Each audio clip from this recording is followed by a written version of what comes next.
இந்த உலகத்தில் உள்ள சக்சஸ் ஸ்டேட்டஸ்லாம் ஒரு மாய. தேவன் இல்லாத எந்த எய்மும் எந்த கோலும் உங்களுக்கு திருப்தி என்ன செய்யாது, தராது. உள்ளத்தில் ஏதோ ஒன்று காலியா இருக்குன்னா அந்த காலி இடத்தை நிரப்ப வல்லமை உள்ளவர் நீங்களும் நானும் ஆராதிக்கிற இயேசு ஒருவரே.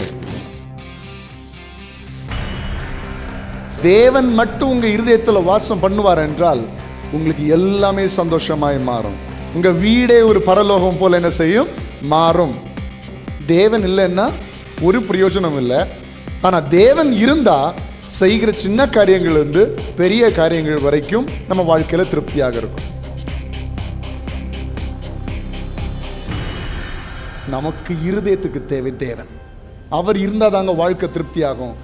எது இருந்தும் இந்த கர்த்தரோடு உள்ள உறவு இல்லைன்னா நான் ஒண்ணுமே இல்லை. முதலாவது தேவனுடைய ராஜ்யத்தையும் அவருடைய நீதியை நீ தேடுவாயானால் இதோடு கூட எல்லாம் உனக்கு கூட கொடுக்கப்படும். கர்த்தரோடு இருந்தா நான் வெற்றியான வாழ்க்கை வாழுகிறேன். நான் இன்றைக்கு தியானிக்க போகிற காரியம், நம்முடைய உண்மையான தேவை என்ன என்கிற தலைப்பில் ஒரு சில காரியங்களை இன்னைக்கு நாம் தியானிக்க போகிறோம். நம்முடைய உண்மையான தேவை என்ன? இன்றைக்கு மனுஷனுடைய வாழ்க்கையை பார்க்கும்போது பலவிதமான தேவைகளுக்காக ஓடிக்கொண்டிருக்கிறார்கள். என்னன்னா, ஒவ்வொரு மனுஷனுடைய ஆத்துமாவில் உள்ளான மனுஷனில் ஒரு திருப்தி வேணும். அந்த திருப்தி இல்லைன்னா அலைஞ்சிட்டே இருப்பாங்க, ஓடிக்கிட்டே இருப்பாங்க.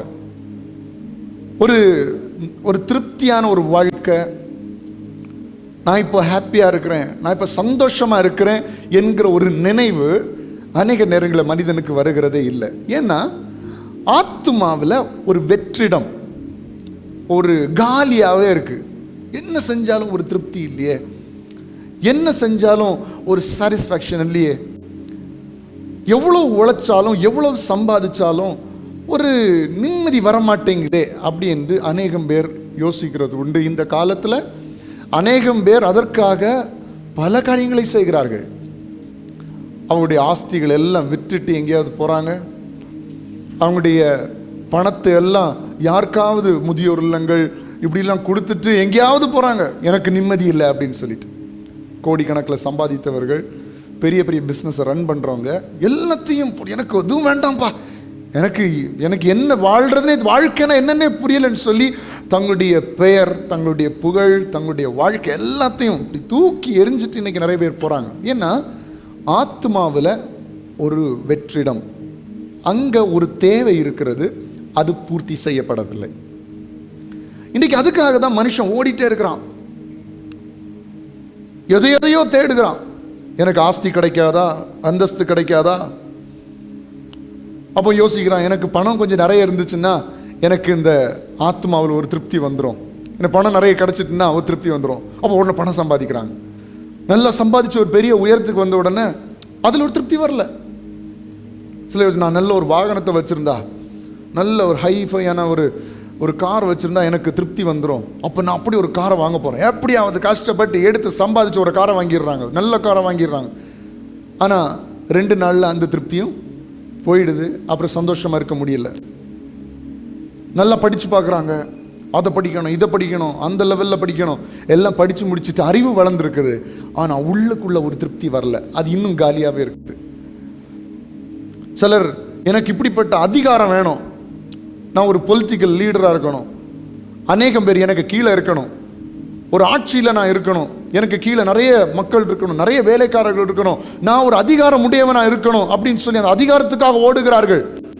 அநேக அதிகாரங்களை சம்பாதிக்கிறார்கள், அதிகாரத்தை பெற்றுக்கொள்கிறார்கள். ஆனால் எல்லாம் சம்பாதிச்சுட்டு கடைசியில் இருதயம் காலியாக இருக்குது, ஒரு திருப்தி இல்லை, ஆத்மாவில் ஒரு வெற்றிடம்.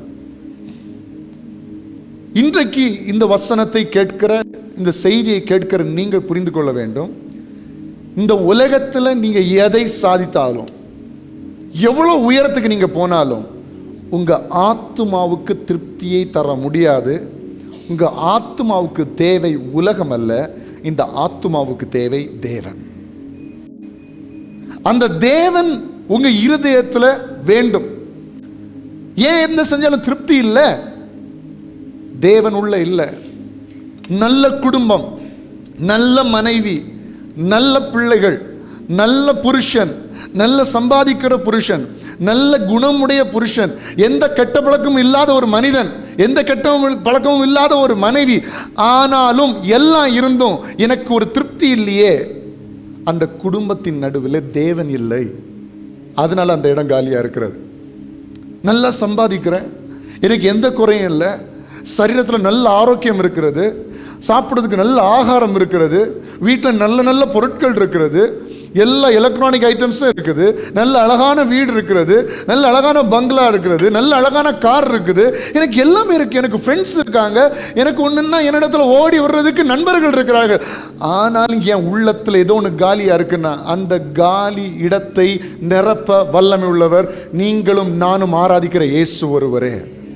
அவரை தேடாமல், அவரை உள்ளத்தில் ஏற்றுக்கொள்ளாமல் வேற இந்த உலகத்தில் என்ன செஞ்சாலும் முயற்சி செஞ்சு சம்பாதிச்சு கடைசியில் ஒண்ணுமே இருக்காது, ஒரு சந்தோஷம் இருக்காது, நிம்மதி இருக்காது. ஆனால் அந்த தேவன் உள்ள இருந்தா நீங்க செய்கிற ஒவ்வொரு காரியங்களிலும் திருப்தி உண்டாகும்.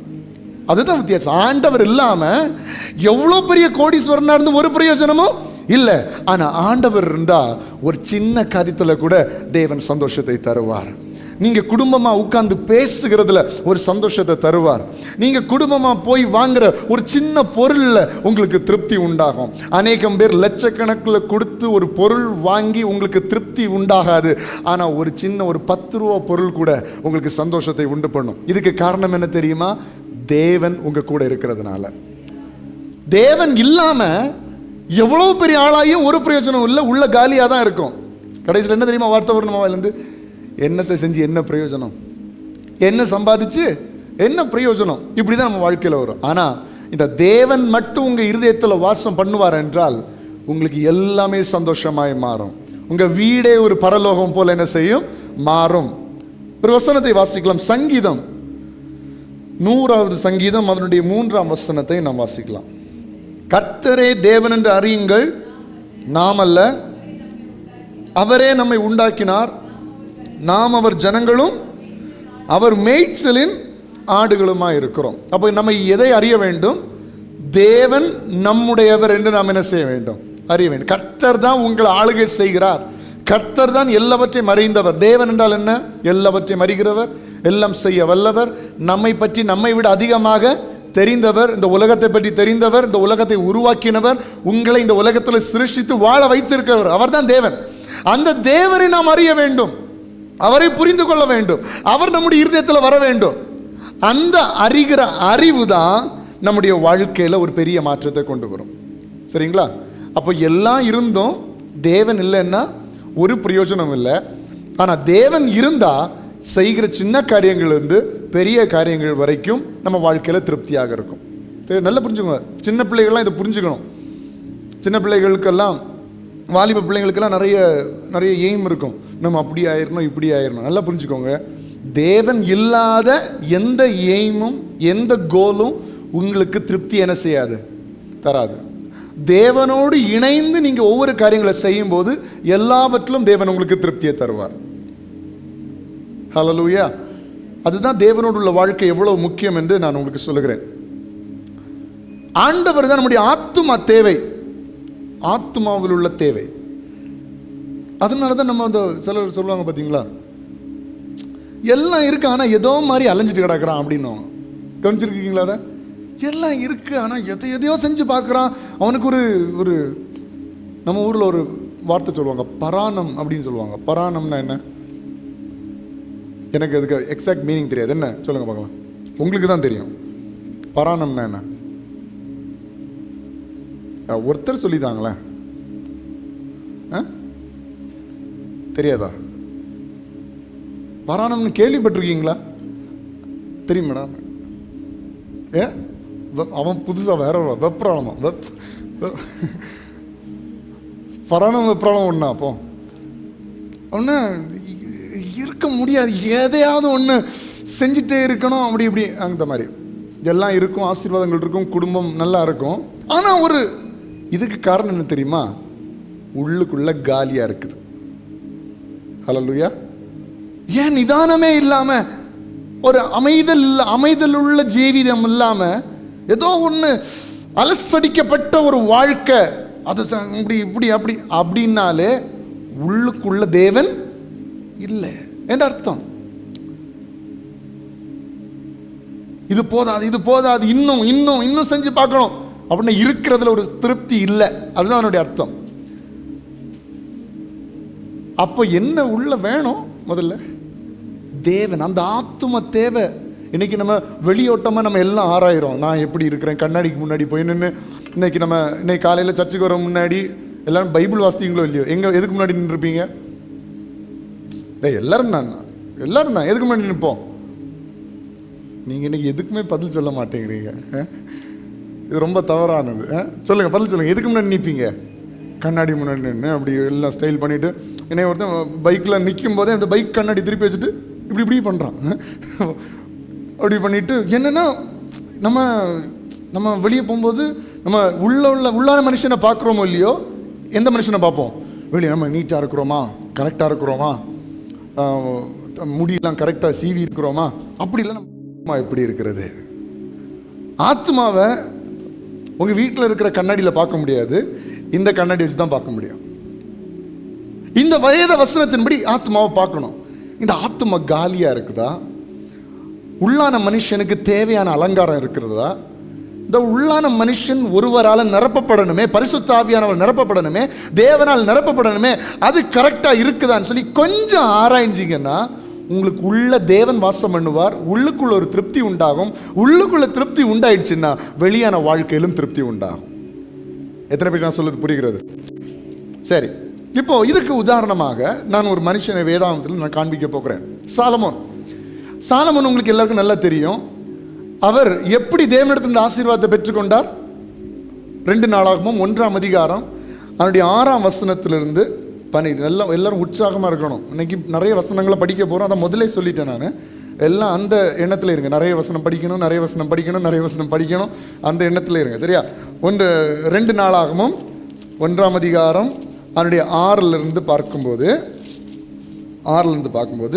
சாலமோன் தேவரீர், என் தகப்பனாகிய தாவீதுக்கு பெரிய கிருபை கிடைத்தது. 8ஆம் வசனத்திலிருந்து. சரியா?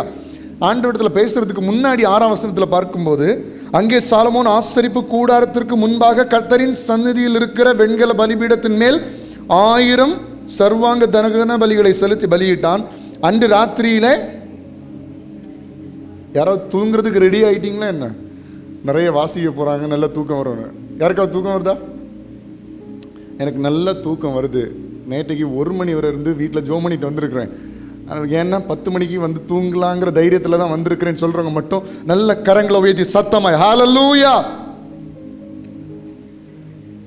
சரி, அப்போ கர்த்தருக்கு நிறைய தகன பலிகளை செலுத்தி நல்ல ப்ரேயர் பண்ணி, நம்ம பாஷையில் சொல்லணும்னா நல்ல ப்ரேயர் பண்ணிட்டு நல்ல அந்நிய பாஷையில் நிரம்பி ஆண்டவரை துதிச்சுட்டு சாலமோன் என்ன செய்கிறாரு? தூங்குறார். அன்று ராத்திரியிலே தேவன் சாலமோனுக்கு தரிசனமாகி, நீ விரும்புகிறதை என்னிடத்தில் கேள் என்றார். சாலமோன் தேவனை நோக்கி, தேவரின் தகப்பனாகிய தாவீதுக்கு பெரிய கிருபை செய்து என்னை அவன் ஸ்தானத்திலே ராஜாவாக்கினீர். இப்போதும் தேவனாகிய கர்த்தாவே, நீர் என் தகப்பனாகிய தாவீதுக்கு, எல்லாரும் பைபிள் வாசிக்கணும், அருளின உமது வாக்குத்தத்தம் உறுதிப்படுவதாக. தேவரீர் பூமியின் தூளத்தனை ஏராளமான ஜனத்தின் மேல் என்னை ராஜாவாக்கினீர். இப்பொழுதும் நான் இந்த ஜனத்திற்கு முன்பாக போக்குமரத்துமாய் இருக்கத்தக்க ஞானத்தையும் அறிவையும் எனக்கு தந்தருளும். ஏராளமாக இருக்கிற இந்த உம்முடைய ஜனத்தை நியாயம் விசாரிக்கத்தக்கவன் யார் என்றான். அப்பொழுது தேவன் சாலமோனை நோக்கி, இந்த விருப்பம் உன் இருதயத்தில் இருந்தபடியாலும் நீ ஐஸ்வர்யத்தையும் சம்பத்தையும் கனத்தையும் உன் பகைஞரின் பிராணனையும் நீடித்த ஆயுசையும் கேளாமல் நான் உன்னை அரசால பண்ணின என் ஜனத்தை நியாயம் விசாரிக்கத்தக்க ஞானத்தையும் விவேகத்தையும் நீ கேட்டபடினாலும் ஞானமும் விவேகமும் தந்திருக்கிறதும் அல்லாமல் உனக்கு முன் இருந்த ராஜாக்களிலும் உனக்கு பின்னிருக்கும் ராஜாக்களுக்காகிலும் இல்லாத ஐஸ்வர்யத்தையும் சம்பத்தையும் கனத்தையும் உனக்கு தருவேன் என்றார். இப்போ சாலமோன் என்ன கேட்கிறார்? இடத்துல வேற எதை கேட்கல. ஆண்டவரே, நீர் எனக்கு ஒரு பொறுப்பு தந்திருக்கிறீங்க, இந்த ஜனத்தை அரசாட்சி செய்யணும், அந்த ஜனத்தை அரசாட்சி செய்வதற்குரிய ஞானத்தை எனக்கு தாங்கன்னு கேட்கும்போது ஆண்டு சொல்றாரு, நீ பகைஞனுடைய ஜீவனையை கேட்காம, அதை தாரும் இதை தாருன்னு கேட்காம, நான் தந்த பொறுப்பை சரியா செய்யறதுக்குரிய ஞானத்தையும் கிருபையை கேட்டதுனால அதையும் உனக்கு தருவேன். அது மாத்திரமல்ல, உனக்கு முன்னிருந்த ராஜாக்களுக்கு ஆகிலும் உனக்கு பின்வரும் ராஜாக்களுக்காகிலும் இல்லாத ஐஸ்வர்யத்தையும் சம்பத்தையும் கனத்தையும் உனக்கு தருவேன் என்று ஆசீர்வதிச்சார். சரியா? இப்போ சாலமோனுக்கு என்ன கிடைக்கிறது? என்ன கிடைக்கிறது? பதில் சத்தமா பதில், தயவுசெய்து சத்தமா பதில் சொல்லுங்க. என்ன கிடைக்கிறது?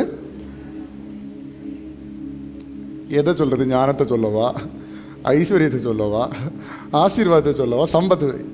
எல்லா விதமான ஆசீர்வாதம் சாலமோனுக்கு கிடைக்கிறது. இப்போ சாலமோன் உலகத்தில் வாழுகிற ஒரு பெரிய பணக்காரர் ஆயிட்டார். உலகத்தில் வாழுகிற ஒரு பெரிய பணக்காரர் ஆயிட்டான். இதுக்கு காரணம் இது மாத்திரமல்ல, தாவீதும் இதுக்காக ஜெபம் பண்ணி இருக்கிறார். அப்படிதானே? நான் இதுக்கு முன்னாடி உங்களுக்கு ஞாபகம் இருந்தால் ஒரு சங்கீத பகுதியில் சொல்லியிருக்கிறேன். தாவீது ஜெபித்த எல்லா காரியத்தையும் சாலமோனுடைய வாழ்க்கையில் என்ன செய்தார்?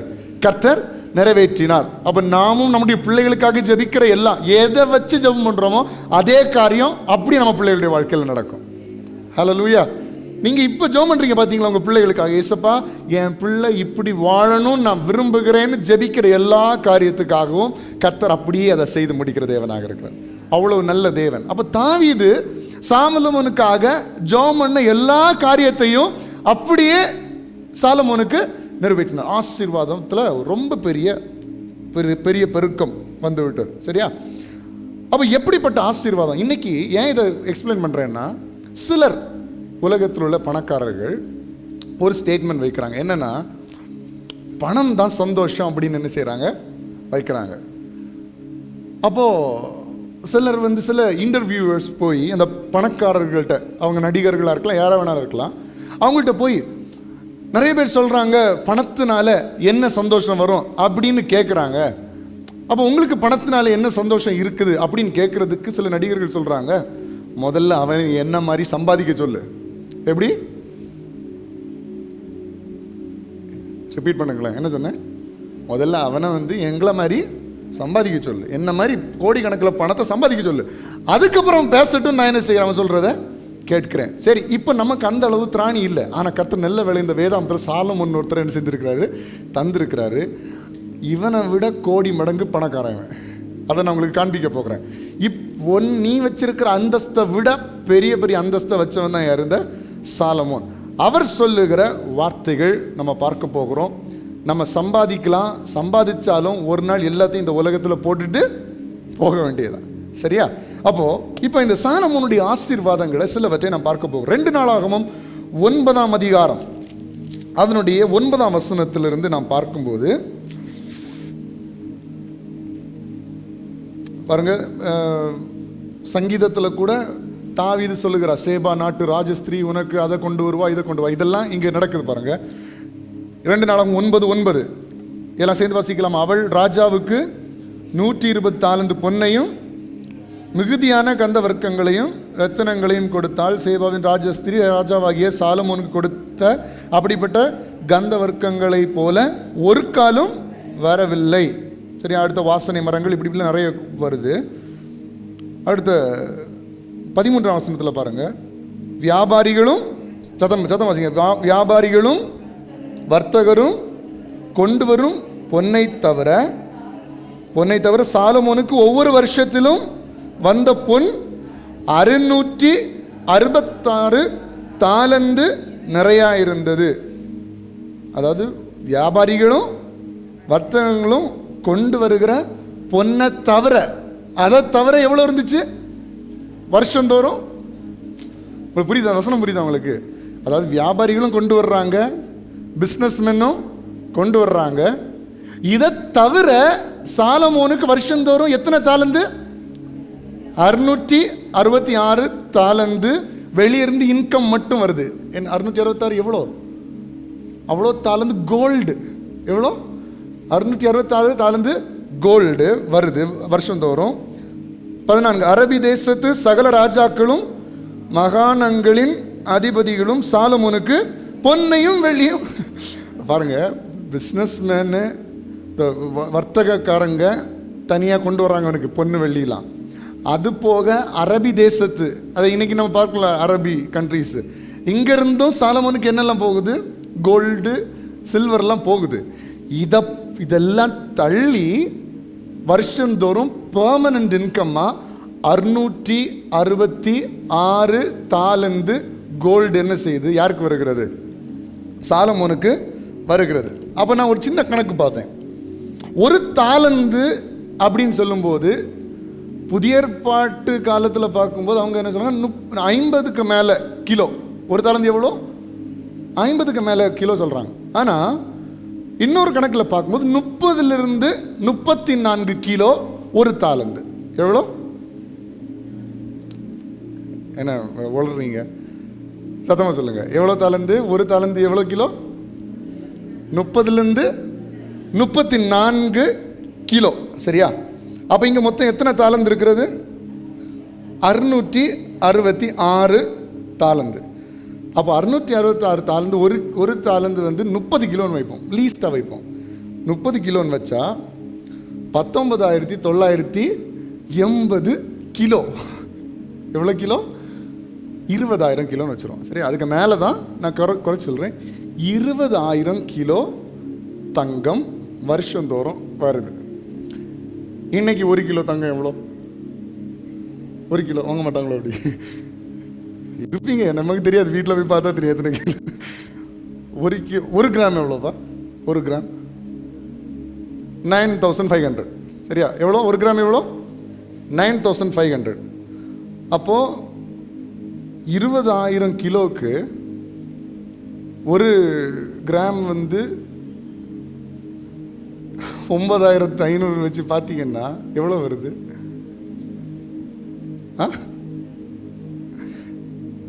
1 கிலோவுக்கு 95 லட்சம் வருது. எவ்வளோ வருது? 95 லட்சம். கிட்டத்தட்ட 1 கோடி. 20,000 கோடி ரூபாய் வருமானம் வருஷந்தோறும் யாருக்கு வந்துச்சு? இது எது? பெர்மனன்ட் இன்கமா? இது போக பிஸ்னஸ் வருது, இது போக அரபி தேசத்திலிருந்து வருது. சரிங்களா? இப்போ இவ்வளோ பெரிய ஆசீர்வாதம் தங்கத்தில் மட்டும், இவ்வளோ பெரிய ஆசீர்வாதம். அடுத்த வாசிங்க 1 ராஜாக்கள் 10ஆம் அதிகாரம் 21 1 ராஜாக்கள் 10ஆம் அதிகாரம் 21 பார்ப்போம். எல்லாம் சேர்ந்து வாசிக்கிறீங்களா? ராஜாவாகிய சாலமோனுக்கு இருந்த பானபாத்திரங்கள் எல்லாம் பொன்னும் லீபனோன் வனம் என்கிற மாளிகையின் பனிமுட்டுகள் எல்லாம் பசு பொன்னுமாய் இருந்தது. ஒன்றும் வெள்ளியினால் செய்ய நல்லா வாசிங்க. ஒன்றும் வெள்ளியினால ஒன்றுமே கிடையாது, எல்லாம் கோல்டு. பில்டிங் எல்லாம் பார்த்தீங்களா? சாலமோனின் நாட்களில் வெள்ளி ஒரு பொருளாய் எண்ணப்படவில்லை. ஹலோ, அன்னைக்கு ஒருத்தவங்க சொன்னாங்க, அவங்க வீட்டில் ஒரு வெள்ளி தட்டு வச்சுருந்தாங்களாம். திடீர்னு காணோமா, வீட்டுக்கு வேலைக்கு வந்தவங்க யாரும் எடுத்துகிட்டு போயிட்டாங்களாம். வெள்ளி தட்டு வீட்டில் அவங்க சேஃப்டி ஏதாவது வச்சுருந்தாங்க போல எடுத்துகிட்டு போயிட்டாங்க. அப்போ ஒரு உலக பிரகாரமாக ஒரு வெள்ளி தட்டு இப்போ நமக்கு எவ்வளோ வேல்யூபிளாக இருக்குது இல்லையா? எடுத்துகிட்டு போனோன்னா எவ்வளோ வேல்யூ. ஆனால் சாலமோனின் நாட்களில் வெள்ளி ஒரு பொருட்டா? தங்கத்தில் தான் எல்லாமே. அப்படி அந்த மாதிரி இருந்துச்சு. ராஜாவுக்கு சமுத்திரத்தில் இப்போ இன்னைக்கு கூட நிறைய பேர் சாலமோனை போல கர்த்தர் ஆசீர்வதிப்பார்லாம் சொல்கிறாங்க. நான் சாலமோனுக்கு முடிவு உங்களுக்கு காண்பிக்கிறேன், அதுக்கப்புறம் நீங்கள் சொல்லுங்கள் அவரை போல ஆகணுமா வேண்டாமான்னு. சரியா? ராஜாவுக்கு சமுத்திரத்திலே ஈராமின் கப்பல்களோட கூட தர்சீஷின். அப்போ இந்த ராஜாவுக்கு என்ன இருந்துச்சு? கப்பல் பிஸ்னஸ் இருந்துச்சு. ஹலோ, எனக்கு ஃப்ரெண்டு இங்கே இருக்கிறாரு, அவர் வந்து கப்பலில் வேலை பார்க்குறாரு. சரியா? அப்போ அவர்கிட்ட கேட்டால் உங்களுக்கு தெரியும், ஒரு கப்பலில் ஓட்டுறதுக்கு எவ்வளவு செலவாகுது அப்படின்னு. நீ வேணா முடிஞ்ச பிறகு கேட்டு பாருங்கள், எல்லாம் தெளிவாக சொல்லித்தருவோம், ஃபோட்டோ ஆதாரத்தோடு உங்களுக்கு காமிச்சு வருவான். ஒரு கப்பலுக்கு எவ்வளோ ஃபியூல் தேவைப்படுது, எவ்வளவு காரியங்கள் தேவை, எத்தனை வேலைக்காரங்க தேவைப்படுறாங்க. இன்றைக்கு உலகத்தில் ஒரு கப்பலை ஒரு சாதாரண கோடீஸ்வரர் என்ன செய்ய முடியாது, வாங்க முடியாது. அத்தனை கோடி கோடி கோடி 1000 கோடி சேர்த்தாதான் ஒரு கப்பலை ஒருத்தர் என்ன செய்ய முடியும், வச்சிருக்க முடியும். இந்த காலத்தில் இவ்வளவு டெக்னாலஜி நிறைஞ்சதுக்கு அப்புறம், இவ்வளவு நவீன இயந்திரங்கள் வந்த பிறகுமே கப்பலை ஒருத்தன் வாங்க முடியாதுன்னா, இத்தனை 1000 ஆண்டுகளுக்கு முன்னாடி ஒருத்தன் கப்பலை வச்சு பிசினஸ் பண்ணணும்னா அவன் எவ்வளவு பெரிய ஆளா இருந்திருப்பாரு, யோசிச்சு பாருங்க. கப்பல்ல பிசினஸ் கொண்டு போறது, கப்பல்ல அங்கங்க நல்ல அறிவாளி சாலமோன், நல்ல அறிவாளி. எப்படி பிசினஸ் பண்ணணும், எப்படி பணம் சம்பாதிக்கணும், அதிலே எப்படி வாழணும்னு நல்லா தெரியும் சாலமோனுக்கு. ஒரு பெரிய பிசினஸ் மேன், ராஜா மட்டும் இல்ல, நல்ல ஞானவான். அவனிடத்துல ஞானத்தை கேட்டு பெற்றுக்கொள்ளும்படியாக உலக ரீதியான ராஜாக்கள் அவனிடத்தில் வந்தார்கள், ஞானத்தை கேட்டு படிக்கிறதுக்கு, எப்படி செய்யணும், எப்படி அரசாளணும். இவனிடத்திலிருந்து வார்த்தைகளை கேட்கிறதுக்காக ராஜ ஸ்திரீகள் வந்தார்கள், இளவரசிகள் வந்தார்கள். இப்படிப்பட்ட ஒரு பெரிய மனுஷன் யாரு? கப்பல் வியாபாரம் பண்ணுகிறான். கப்பல்ல நிறைய வியாபாரங்களை பண்ணுகிறான். அடுத்து கண்டினியூ பண்ணி வாசிங்க. என்ன பாருங்க, தர்சீஷின் கப்பல்கள் 3 வருஷத்திற்கு ஒரு தரம் பொன்னையும் வெள்ளியையும் யானை தந்தங்களையும் குரங்குகளையும் மயில்களையும் கொண்டு வரும். இப்போ சாலமோனுடைய கப்பல் வந்து அங்கிருந்து கிளம்பி 3 வருஷத்துக்கு என்ன செய்யுமா? பயணம் செய்யுமா. இப்போ உள்ள கப்பல் வந்து ஃபியூல் பண்ணி தான் போக முடியும். அதுவே போகிறதுக்கு இங்கேருந்து அமெரிக்கா போகணுன்னா எத்தனையோ கேலன்ஸ் ஆஃப் ஃபியூல் தேவைப்படும், அப்படி தானே? நிறைய டீசல் தேவைப்படும். அதுவும் ஒரு 2-3 செக்ஷன் ஃபுல்லாகவே எதுவாக இருக்குமா பாருங்கள். அது கப்பலை படித்து படிக்கிறதுக்கு எனக்கு ஒரு வாய்ப்பு கிடச்சிது. அழகாக சொல்லி தந்தார் என் நண்பன். எல்லாத்தையும் சொல்லி அப்போ அவ்வளோ ஃபியூல் தேவை. அந்த காலத்தில் ஃபியூல்லாம் ஒன்றும் கிடையாது, அது வித்தியாசமான முறையில் காற்றடிக்கிறது போல் அப்படி. அப்போ இங்கேருந்து அனுப்புகிற கப்பல் என்ன செய்யுமா? ஒவ்வொரு நாடாக போய் 3 வருஷம் பயணிக்கும். நீங்கள் ஹிஸ்ட்ரியை வாசித்தீங்கன்னா நம்ம தமிழ்நாட்டிலிருந்து வாசனை பொருட்கள் எல்லாம் யாருக்கு போயிருக்குது? சாலமோனுக்கு போயிருக்குது. நீங்கள் தமிழ் புலவர்கள் எழுதின சில பாடல்களை, சில காவியங்களெல்லாம் வாசிங்கன்னா அதில் கொடுத்துருக்காங்க, சாலமோனுக்கு இந்தியாவிலேருந்து, நம்முடைய தமிழ்நாட்டு பகுதியிலிருந்து வாசனை திரவியங்கள், வாசனை நறுமணம் வீசுகிற சில பொருட்கள் எல்லாம் என்ன செய்திருக்கிறது? சாலமோனுக்கு போயிருக்கிறது. அப்படி 3 வருஷம் பயணிச்சு வெள்ளியையும் பொன்னையும் யானை தந்தங்களையும் குரங்களையும் மயில்களையும் கொண்டு வரும். பூமியின் சகல ராஜாக்களை பார்க்கிலும் ராஜாவாகிய சாலமோன் ஐஸ்வர்யத்திலும் ஞானத்திலும் சிறந்தவனாயிருந்தான். சாலமோன் இருதயத்தில் தேவன் அருளிய ஞானத்தை கேட்கிறதற்காக சகல தேசத்தாரும் அவன் முக தரிசனத்தை தேடினார்கள். வருஷா வருஷம் அவரவர் தங்கள் காணிக்கையாகிய வெள்ளி பாத்திரங்களையும் பொற்பாத்திரங்களையும் வஸ்திரங்களையும் ஆயுதங்களையும் கந்தவர்க்கங்களையும் குதிரைகளையும் கோவேறு கழுதைகளையும் கொண்டு வரும். ஐயாப்பா, நமக்கே மயக்கம் வந்துடும் போல இருக்கு. வச்சு வச்சு வச்சு ஆசீர்வாதத்தால் என்ன செய்திருக்கிறாரு? சாலமோன் நிரப்பப்பட்டிருந்தார். ஆண்டவர் சொன்ன வார்த்தை எவ்வளோ உண்மை பார்த்தீங்களா? உனக்கு முன்னாடி இருந்த ஒருத்தனும் சரி, உனக்கு அப்புறமா உள்ள ஒருத்தனும் சரி, ஓ லெவலுக்கு வரவே முடியாது. எத்தனையோ 1000 வருடங்கள் ஆகிவிட்டது. இன்றைக்கு கூட அவனுக்கு நிகரான ஒரு பணக்காரன் இந்த உலகத்தில் இல்லை. அப்படிப்பட்ட ஒரு பெரிய ஒரு ரிச் பர்சனாக யார் இருக்கிறா? சாலமோன் இருக்கிறான். 1 ராஜாக்கள் 4ஆம் அதிகாரம் அதில் 22, 23 வசனங்களை வாசிங்க. இப்போ சாலமோன் எப்படி சாப்பிட்றாருன்னு பார்ப்போம். எல்லாம் எடுத்தீங்களா? 1 ராஜாக்கள் 4:22. நாள் ஒன்றுக்கு சாலமோனுக்கு செல்லும் சாப்பாட்டு செலவு 30 மரக்கால் மெல்லிய மாவும் 60 மரக்கால் ஒரு நாளைக்கு. சரிங்களா? ஒரு நாளைக்கு வச்சுட்டு கொஞ்சம் சாப்பிட்டு போகிறாங்க. என்ன பார்ப்போம். மரக்கால் மெல்லிய மாவும் 60 மரக்கால் மாவும் கலை மான்களையும் வெளி மான்களையும் வரையாடுகளையும் கொழுமையான பறவைகளின் தவிர கொழுக்கப்பட்ட 10 மாடுகளும் மேய்ச்சலிருந்து வந்த 20 மாடுகளும் 100 ஆடுகளுமாம். எத்தனை நாளைக்கு? நான் சொல்லலைங்க, உங்க பைபிள் இருக்கா? எத்தனை நாளைக்கு? ஒரு நாளைக்கு. எப்படி தான் கொலஸ்ட்ரால் வராமல் இருந்தாரோ. இன்னைக்கு நிறைய பேருக்கு கவலை. ஒரு கால் எடுத்து கடிச்சிட்டு ஐயோ இன்னைக்கு கொலஸ்ட்ரால் ஏறி இருக்கும் அப்படி இப்படின்னு. பாருங்க, ஆண்டவர் கொடுத்த ஆசீர்வாதம். இவ்வளோ சாப்பிட்டோம். நீங்கள் நாளைக்கு வாங்கிட்டு இருக்காதீங்க 2 கிலோ மாடு 3 கிலோ மாடு. நமக்கு தேவையானது. கடைசியில் நீதிமொழிகள் சொல்கிறாரு, இலக்கறி கஞ்சி எல்லாத்தையும் தின்னு முடிச்சுட்டு தான் சொல்கிறாரு. இப்படி ஒரு பெரிய இவ்வளவு சாப்பாடு, இவ்வளோ பெரிய ஐஸ்வர்யம் சாலமோனுக்கு இருந்தது. இன்றைக்கு உலகத்தில் நம்பர் 1 பணக்காரன் யார் தெரியுமா உங்களுக்கு? யாரு? உங்களுக்கு 20 வருஷத்துக்கு முன்னாடி. இப்போ நம்பர் 1 பணக்காரர் வந்து எலான் மஸ்க். சரியா? எலான் மஸ்க்னு ஒருத்தர், ஃபோட்டோலாம் இருந்தால் போட்டு விடுங்கப்பா, நல்லா இருக்கும். எலான் மஸ்க்னு ஒருத்தர் இப்போ நம்பர் 1 பணக்காரராக இருக்கு. இங்கே கவனிங்க, எங்கே கவனிங்க. எலான் மஸ்க் ஒருத்தர் நம்பர் 1 பணக்காரராக இருக்கு. இவருடைய மொத்த சொத்து மதிப்பு எவ்வளோன்னா $363 பில்லியன். 363 மில்லியன்ல பில்லியன் டாலர். ஆனால் சாலமோனுடைய சொத்து மதிப்பு இன்னைக்கு எவ்வளோன்னா $2.1 ட்ரில்லியன். எவ்வளோ? பில்லியன்ல 2.1 ட்ரில்லியன். 1000 பில்லியன் தான் 1 ட்ரில்லியன். அப்போ இவர் ஏணி வச்சா கூட சாலமோனுக்கு என்ன செய்ய முடியாது? எட்ட முடியாது. இன்னைக்குள்ள பணக்காரன் கூட சாலமோனுக்கு நிகராக இல்லை. இவ்வளோ பெரிய பணக்காரன் தானே சாலமோன். சரி, பணத்தில் என்ன சந்தோஷம்? பணத்தில் சரி, பணத்தில் இவன் இவ்வளோ சம்பாதிச்சிருக்கலாம், ஆனால் இவனுக்குன்னு ஒரு அழகான மனைவியோ இவனுக்கு ஒரு அழகான குடும்பமோ இல்லையே அப்படின்னு நீங்கள் ஒரு வார்த்தை கேட்பீங்க. அப்படி தானே? இன்னைக்கு நிறைய மனுஷன் பணத்தில் சம்பாதிச்சிருக்கான், ஆனால் இவனுக்கு ஒரு நல்ல குடும்பம் இல்லையே, அவனுக்கு ஒரு நல்ல ஒய்ஃப் இல்லையே அப்படின்னு பார்த்தா நமக்கு தலை கறங்குற மாதிரி தான் அதுவும் இருக்கிறது. வாசிங்க 1 ராஜாக்கள் 11:1. வாசிங்க. ராஜாவாகிய சாலமோன் பார்வோனின் குமாரத்தை நேசித்ததும் அல்லாமல் மோவாபியரும் அம்மோனியரும் ஏதோமியரும் சீதோனியரும் ஏத்திரும் ஆகிய அந்நிய ஜாதியாரான அநேகம் ஸ்திரீகள் மேலும் ஆசை வைத்தான்.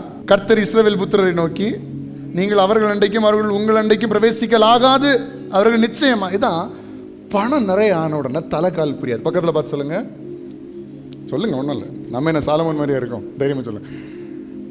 பணம் நிறைய வந்துச்சுன்னா, இது சொல்லுங்க, பணம் நிறைய வந்துச்சுன்னா தலைகால் புரியாது, உங்க கால் கீழே நிற்காது, நீங்க பறந்துட்டே இருப்பீங்க. இப்போ பக்கத்தில் பார்த்து சொல்லுங்க, கொஞ்சம் கீழே வாங்க. ஒன்று கெஞ்சி கேட்கலாம், பிரச்சனை இல்லை. கொஞ்சம் கீழே வாங்க, நில்லுங்க, கர்த்தருக்கு முக்கியத்துவம் கொடுங்க. இப்போ சாலமோனுக்கு பணம் கோடிக்கணக்கில் கூடிடுச்சா? $2.1 ட்ரில்லியன் மதிப்புள்ள ஒரு சம்பத்தை வச்சிருக்கிறான். பணம் பயங்கரமாக கூடிடுச்சு. ஞானம், வாயின் வார்த்தைகளில் ஞானம், தெளிவு எல்லாம் இருக்குது. இப்போ ராஜஸ்திரீகளும் வாலண்டியராக வந்து நான் கல்யாணம் பண்ணிக்கிறேன், என்ன என் கல்யாணம் பண்ணிக்கோங்கன்னு சொல்லி வந்து வந்து வந்து சாதாரண பெண்கள் அல்ல, யாரு? ராஜஸ்திரீகள், இளவரசிகள் வருகிறார்கள். கடைசியில் பார்த்தா எவ்வளவு? 3ஆம் வசனத்தில் பாருங்க, அவனுக்கு பிரபுக்கள் குலமான 700 மனையாட்டிகளும் 300 மறுமனையாட்டிகளும் இருந்தார்கள். இப்போ போதும். எவ்வளோ இருந்தாங்க? 700. பார்க்குறேன், ஆண்டவரை என்னை அப்படி ஆசீர்வதிங்க, உனக்கு வேண்டுதல் ஒன்றும் கேட்கக்கூடாது. 700 + 300 எத்தனை பேர்? 1000 மனைவிகள். அப்போ நீங்கள் யோசிப்பீங்க, பணம் மட்டும் தானே, அவனுக்கு குடும்பம் இருந்தது. குடும்பம் இல்லைப்பா, 1000 குடும்பம் இருந்துச்சு. 1000 மனைவிகளை வச்சுட்டு இருந்தான். ஹலோ, பணம் வந்த உடனே தலைகால் புரியல. பார்த்தீங்களா? இப்படி ஆண்டவர் சொல்லாத இடத்துல போய் கல்யாணம் பண்ணான். பார்த்தீங்களா?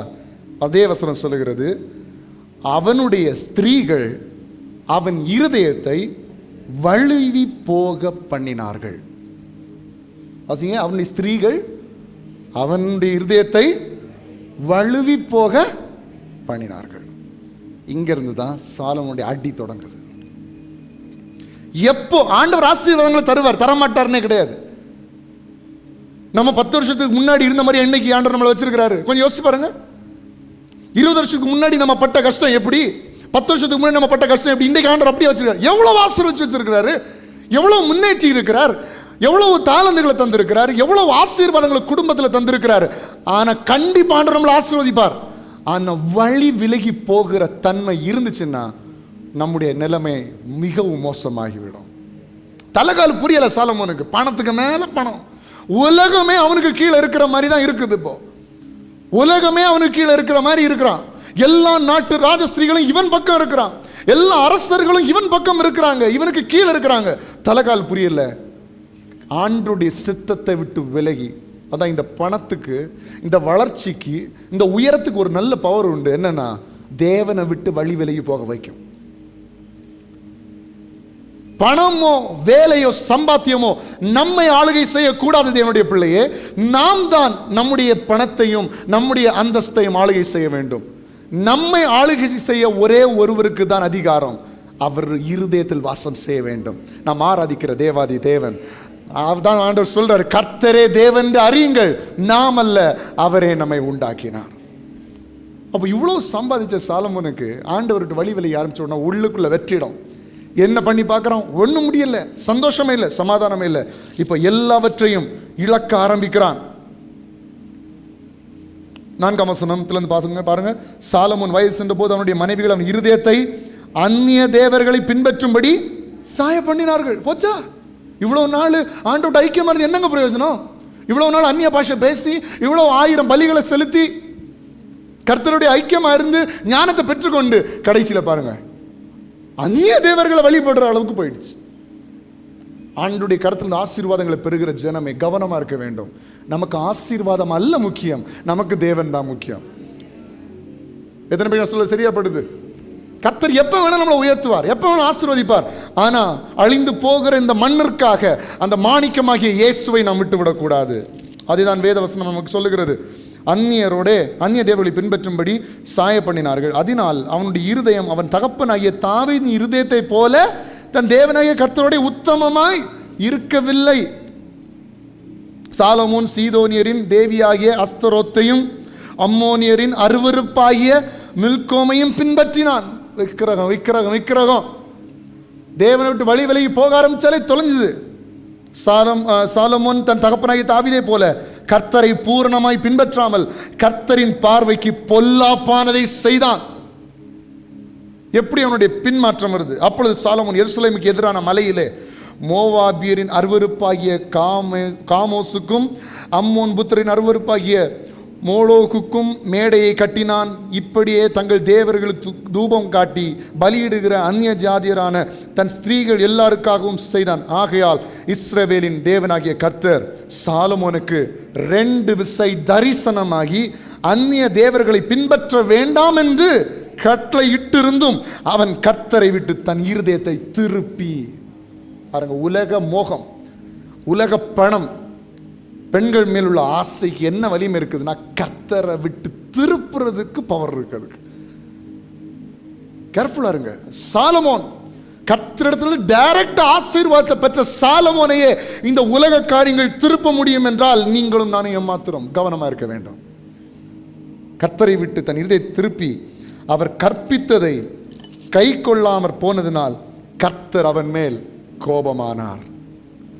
ஆகையால் கர்த்தர் சாலமோனை நோக்கி, நான் உனக்கு கட்டளையிட்ட என் உடன்படிக்கையையும் என் கட்டளைகளையும் நீ கை கொள்ளாமற் போய் இந்த காரியத்தை செய்தபடியினால் ராஜ்யபாரத்தை உன்னிடத்திலிருந்து பிடுங்கி அதை உன் ஊழியக்காரனுக்கு கொடுப்பேன். ஆகிலும் உன் தகப்பனாகிய தாவீது நிமித்தம் நான் அதை உன் நாட்களிலே செய்வதில்லை. உன் குமாரனுடைய கையில் நின்று அதை பிடுங்குவேன். ஆனாலும் ராஜ்யம் முழுவதை நான் பிடுங்காமல் என் தாசனாகிய தாவீதின் நிமித்தமும் நான் தெரிந்து கொண்ட எருசலேம் நிமித்தமும் ஒரு கோத்திரத்தை நான் உன் குமாரனுக்கு கொடுப்பேன் என்றார். தாவீது நிமித்தம் உன் பிள்ளைங்களுக்கு கிடைக்கும். நீ சம்பாதிச்சதெல்லாம் போயிடும், சம்பாதிச்சதெல்லாம் போயிடும். இன்னைக்கு இதை கேட்கிற கர்த்தருடைய பிள்ளையே, எதை தேடிட்டு இருக்கிறோம்? இன்னைக்கு சாலமோனோட பெரிய பணக்காரன் இந்த உலகத்தில் இருக்கிறானா? இப்போ சாலமோனோட அந்தஸ்தை வச்சிருந்த, சாலமோனோட தங்கத்தை வச்சிருந்தவன் இன்னைக்கு உலகத்தில் இருக்கிறானா? இல்லை. அவன் சொல்லுகிற வார்த்தையை நம்ம கேட்கலாமா? இன்னைக்கு ஆண்டவருடைய பிள்ளையே, நம்ம உள்ளத்தில், நம்முடைய இருதயத்தில், நம்முடைய ஆத்மாவுக்கு தேவை பணம் அல்ல, அந்தஸ்து அல்ல. நமக்கு இருதயத்துக்கு தேவை தேவன். அதான் நமக்கு தேவை. அவர் இருந்தால், அவருக்கு பயப்படும் பொழுது நமக்கு ஐஸ்வர்யமும் கனமும் இருக்கும், தீர்க்காயுஸ் நமக்கு இருக்கும். அவர் இல்லாம நம்மளால் இந்த உலகத்தில் எதையும் சாதிக்க முடியாது. இவ்வளோத்தையும் அனுபவிச்சுட்டு, இந்த காரியங்கள் எல்லாம் இவ்வளோ அனுபவிச்சு, இவ்வளோ பிரச்சனைகளை அனுபவிச்சு எல்லாத்தையும் முடிச்சுட்டு பிரசங்கி 1ஆம் அதிகாரம் 2ஆம் வசனத்தில் சாலமோன் பாடுகிறார், மாயை மாயை எல்லாம் மாயை, இந்த வானத்தின் கீழே பூமியின் மேலே எல்லாம் மாயை. பாடுங்க. மாயை மாயை எல்லாம் மாயை, இந்த வானத்தின் கீழே பூமியின் மேலே எல்லாம். பாருங்க, மாயை மாயே எல்லாம் மாயே என்று பிரசங்கி சொல்லுகிறான். யார் இந்த அதிக பிரசங்கி? யாரு? தாவீதின் குமாரனாகிய சாலமோன். சூரியனுக்கு கீழே மனுஷன் படுகிற எல்லா பிரயாசத்தினாலும் அவனுக்கு பலன் என்ன? இதை பார்த்து நம்ம புரிஞ்சுக்கணும். எவ்வளவு நம்ம சம்பாதிச்சாலும் கடைசியில் நம்ம இந்த முடிவுக்கு தான் வரப்போறோம். ஹலோ. ஆனா இப்போ நம்முடைய இருதயம் எப்படி இருக்கணும்னா, ஆண்டவரே, நான் உங்க பிள்ளையா நான் மாற விரும்புகிறேன். நீங்க தருகிற ஆசீர்வாதம் எனக்கு போதும். எல்லா ஆசீர்வாதத்தில் நிறைஞ்சிருந்து என் உள்ளத்துல நீங்க இல்லைன்னா நான் வாழ்ந்தே பிரயோஜனம் இல்லப்பா. இந்த உள்ளத்துல நீங்க வாசம் பண்ணி இந்த உலகத்துல நீங்க எவ்வளவு தர்றீங்களோ அவ்வளோத்தையும் நான் உங்களுக்காக பயன்படுத்துவேன். எத்தனை பேருக்கு இந்த இருதயம் இன்னைக்கு சிருஷ்டிக்கப்படும்? எத்தனை பேருக்கு இந்த வாஞ்சை இன்னைக்கு இருதயத்தில் வரும்? அதே பிரசங்கி 12ஆம் அதிகாரம் 1ஆம் வசனத்தில் பாருங்க. 1ஆம் வசனத்தில் 12:1 எல்லாத்தையும் அனுபவிச்சுட்டு சொல்றார். அனுபவத்தோட சொல்லுகிறார். பாருங்க, நீ உன் வாலிப பிராயத்திலே உன் சிருஷ்டிகரை நினை. எப்ப சொல்றார்? எல்லாத்தையும் அழிச்சிட்டு, வாலிப பிராயத்தில் நஷ்டப்படுத்திட்டு சொல்லுகிறார். நமக்கு சொல்லுகிறார், இதை கேட்கிற உங்களுக்கு சொல்லுகிறார், இதை கேட்கிற சின்ன பிள்ளைகளுக்கு சொல்லுகிறார், வாலிப பிள்ளைகளுக்கு சொல்லுகிறார். நீ உன் வாலிப பிராயத்திலே உன் சிருஷ்டிகரை நினை, தீங்கு நாட்கள் வராததற்கு முன்னும் எனக்கு பிரியமானவைகளை அல்ல என்று நீ சொல்லும் வருஷங்கள் சேராததுக்கு முன்னும். அடுத்த கடைசியில் பாருங்களா, 12ஆம் வசனம். என் மகனே, இவைகளினால் புத்தி அடைவாயாக.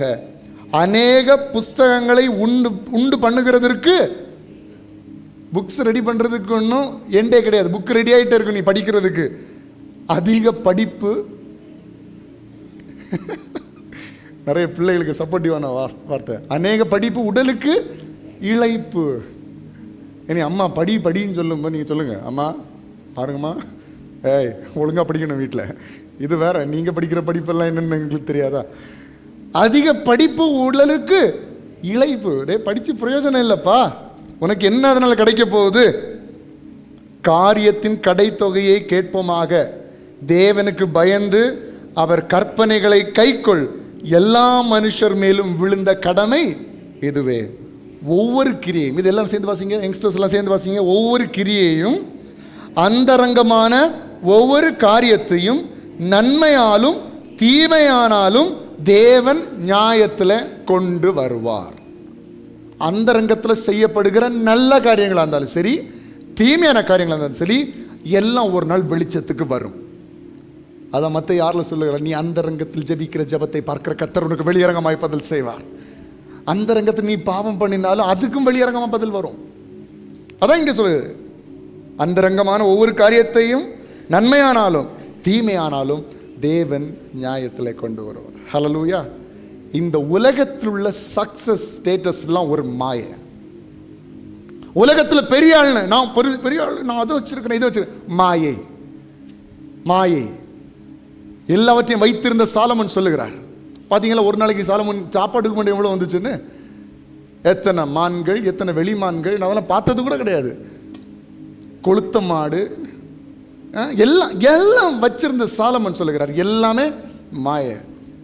உலகத்தில் நீங்க எல்லா சக்சஸையும் நீங்க பெற்ற பிறகு நீங்க சொல்ல போகிற வார்த்தை, இதெல்லாம் ஒரு பிரயோஜனம் இல்லை, கர்த்தரோடு உள்ள ஐக்கியமும் அவரோடு உள்ள வாழ்க்கையும் தான் எனக்கு பெருசுன்னு நீங்க சொல்லதான் போகிறீர்கள் ஒரு நாள். ஹல்லேலூயா.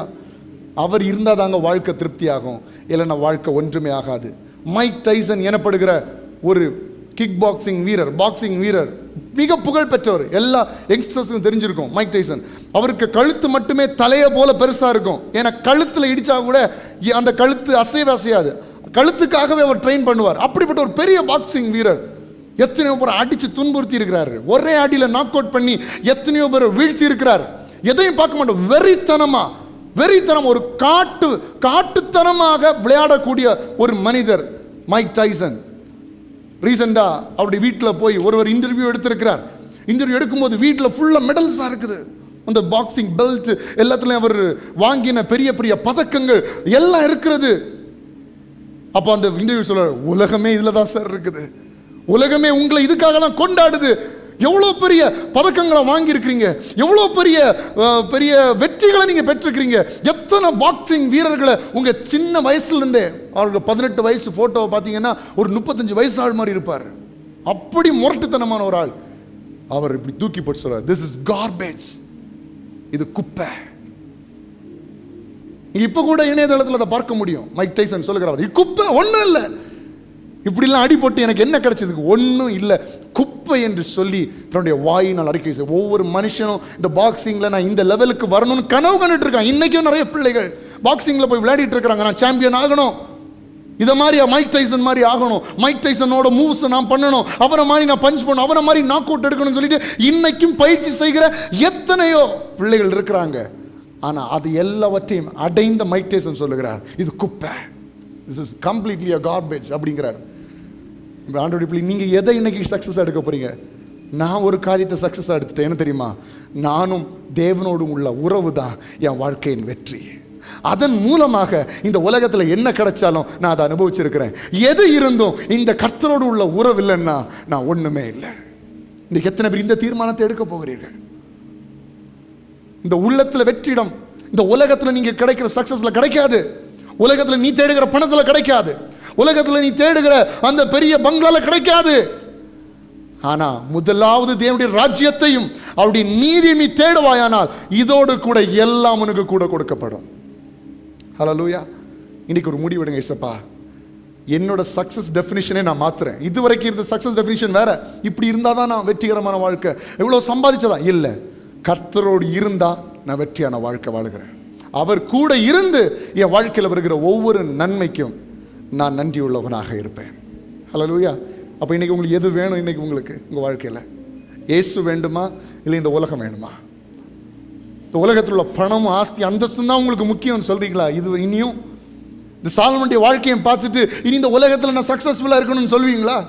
இல்லை, ஆண்டவருடைய பிள்ளையே, எனக்கு இயேசு மட்டும் போதும்.